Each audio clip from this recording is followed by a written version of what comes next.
Portrait d'artiste, découverte, Hugo Cheral. C'est notre rendez-vous du mardi, 17h15. Bonjour Hugo. Bonjour Cécile. La pleine forme ? Ah oui, la pleine forme. La pleine forme. Il fait beau. Oui, fallait profiter, parce que demain, non. C'est vrai ? Ah, Ouais. j'ai pas eu la météo. Ça va, Cerise ? Et toi ? Oui, très bien, impeccable. Bon, c'est parti alors. Allez. Salut à toi, chère Cécile et chers auditeurs de Sun, qui, comme moi, par les temps qui courent, est pris d'un vertige d'indécision et ne sait plus choisir entre la droite et la gauche. Cette parenthèse empreinte d'un cruel dilemme macrono-cornélien refermé. Parlons aujourd'hui, si vous le voulez bien, de Sarah Gorby. Sarah Gorby, grande chanteuse, pas loin d'être tombée dans l'oubli, mais que j'écoute depuis que je suis petit. Alors pour la faire courte, c'est étiqueté Yiddish Folk Singer. Une voix chaude et envoûtante à la Lassa, mais tout de même quelques décennies avant. Malheureusement, les recherches biographiques sur les internets ne sont pas évidentes à mener. Sa principale biographie sur Wikipédia étant en russe. Oui, mais bon, il faut ce qu'il faut. Eh ben oui, donc je me suis cassé la tête, Voilà. je suis allé sur plein de sites et tout, machin. Car oui, Sarah Gorby est née en 1900, Touron, dans la Russie tsariste à Kishinev, ville actuellement capitale de la Moldavie, donc petite bande de terre entre l'Ukraine et la Roumanie. Issue d'une famille russophone de marchands juifs originaires de Pologne, elle n'a que 3 et 5 ans lorsque 2 pogroms ensanglantent la ville de Kishinev en 1903 et 1905, année où de nombreux juifs se font massacrer dans la ville puis parqués dans les ghettos. C'est sans doute ce qui explique que Sarah Gorby ne restera pas si longtemps que ça à Kishinev, car à l'âge de 17 ans, elle part étudier la musique à Jassy en Roumanie et se marie somme toute assez tôt, à 20 ans à peine. Elle s'installe alors à Paris dans les années 20, après un passage par Rome. En 1940, elle émigre avec son mari à Haïti, je pense qu'on ne peut pas faire plus loin des nazis à cette époque, où elle passe une dizaine d'années, le temps que ça se calme. D'origine polonaise, mais de langue russe et yiddish, Sarah Gorby a un talent et un amour immodéré pour les langues et les dialectes. Elle maîtrise le français, le roumain, l'italien, l'espagnol, le portugais, l'allemand et l'anglais couramment. Soit 9 langues au total, ce qui force le respect. À minima. Quand même, hein. Ouais. Là, oui, on dit respect à ce niveau-là. De retour à Paris en 49, elle enregistre quelques titres pour le label LS Disc. Et c'est vers cette époque et un petit peu plus tard, notamment au cours des années 60, qu'elle enregistre la plus grande partie de sa discographie en tant que chanteuse. Le Cantique des Cantiques en 1960, Chansons russes et tziganes en 62, Chant de désespoir du ghetto en 66 ou le Romancero judéo-espagnol en 74. Entre parenthèses, pour instruire l'auditeur coincé actuellement dans les bouchons, le Romancero judéo-espagnol est une compilation des poèmes, textes du XVe siècle et autres chansons de gestes, peut-on dire, écrits en castillan que les Juifs d'Espagne emportèrent avec eux quand ils se firent chasser du pays en 1492 sous Isabelle la catholique et qu'ils essaimèrent au Maroc ou ailleurs pendant que Christophe Colomb allait emmerder son monde aux Caraïbes en pensant arriver aux Indes. Pour finir d'ailleurs, séfarade signifie en hébreu juif espagnol. Mais revenons à Sarah Gorby. Certains la comparent à la Edith Piaf russe, parce qu'elle a surtout beaucoup chanté en russe, même si on écoutera tout à l'heure un extrait en espagnol. Sa voix, donc, chaleureuse, à la fois douce et violente, retranscrit avec sensibilité la mélancolie et la nostalgie des peuples russes et surtout du peuple yiddish, les deux langues dans lesquelles elle chante principalement avec un petit peu d'espagnol.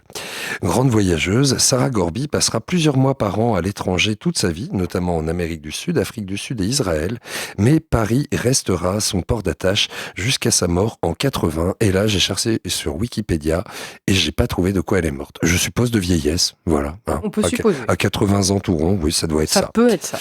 Et oui, donc Sarah Gorby est restée à Paris, car Paris restera toujours Paris, et Sarah Gorby, Sarah Gorby. Alors, cher auditeur de Sun et chère Cécile, si comme moi tu ne sais plus choisir entre droite et gauche, je vous propose de nous quitter avec Dos Amantes Tengo Mama. Deux amants ont une femme a les mêmes deux amants, tiré du Romancero judéo-espagnol. C'est l'histoire d'une jeune fille qui ne peut se résoudre à choisir entre ses deux amants, l'un couturier et l'autre particulier.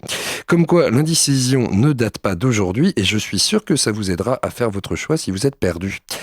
Et sur ce, je vous souhaite une bonne fin d'après-midi, bien sûr, une excellente semaine, et je vous dis à la semaine prochaine pour quelque chose de très très différent. Merci Hugo. Oh de rien.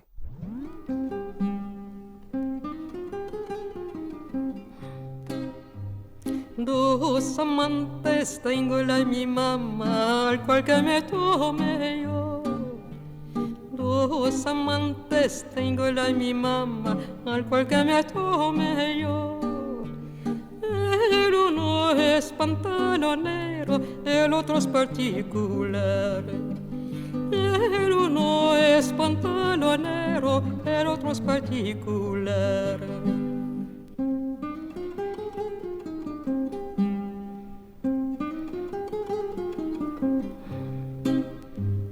El pantalonero, la mi mamá, engañándolo estoy.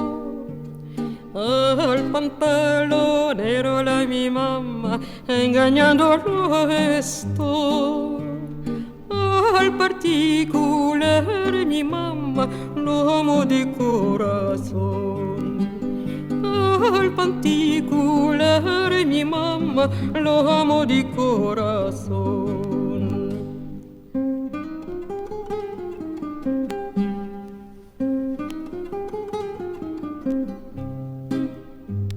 Echa agua en la tu puerta, pasaré y me caeré. Echa agua en la tu puerta, pasaré y me caeré. Para que salgan los tus parientes, me daré a conocer. Para que salgan los tus parientes, me daré a conocer.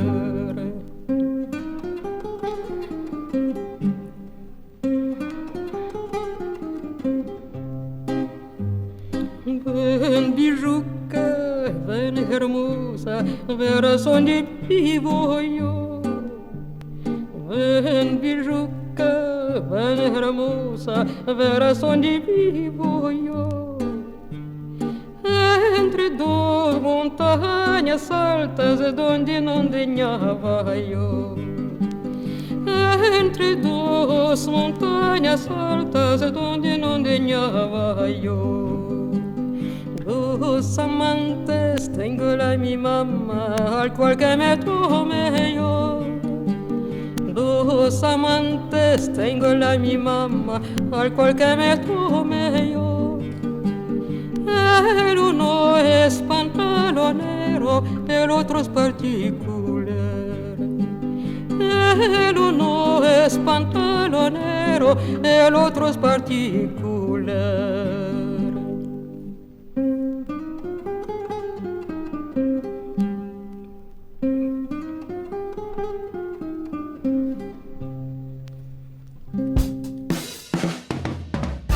Info, culture, musique. C'est le 17-19 de Sun. Le portrait d'artiste